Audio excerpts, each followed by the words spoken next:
Yan, hello everyone. Dito naman po tayo. Mag-prayer walk na naman po tayo. Habang tayo naglalakad, prayer walk po tayo. So sa panahon ngayon, marami ang nangihina sa pananampalataya. Marami ang nag-struggle financially, materially, talagang kulang, 'di ba?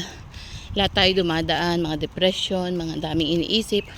So ipanalangin po natin 'yan at ibigay natin sa ating Panginoon dahil alam po natin na ang Panginoon ang ating karamay.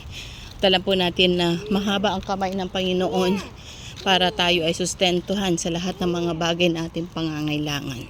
So manalangin po tayo. Dakilang Diyos, salamat po sa oras na ito. I-bless mo po Panginoon at gumalaw ka o Lord God. Father, hinihiling po namin na patnubayan at ingatan ang bawat isa, especially now Panginoon, na dumadaan sa hirap ang mga iba, financially, spiritually, depression, stress, and everything, Panginoon. Lord, kinukumit namin na palayain mo ang bawat isa, O Lord God, at palakasin mo ang pananampalataya, magtiwala sa iyo, dahil tapat kang Diyos at ikaw, Panginoon, ang nagbibigay ng lahat.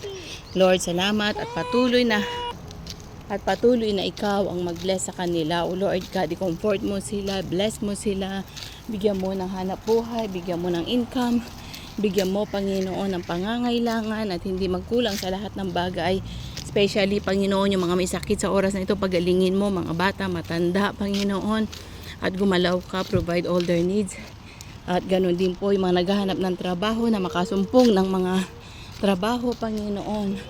At ganoon din, O Lord God, yung mga wala, Panginoon, patuloy kang gumalaw. Salamat po, O Lord God. At patuloy na maghari ka, patuloy na ikaw ang Diyos, patuloy, Panginoon, na i-bless mo ang bawat isa, O Lord God. Father, we thank you, we love you, O Lord, and we commit Philippines unto you, O Lord God. Kahit yung mga nawawalang mga bata, tulungan mo kung nasaan man sila, na makauwi na sa kanilang mga family, O Lord, upang magkaroon na po ng kapayapaan.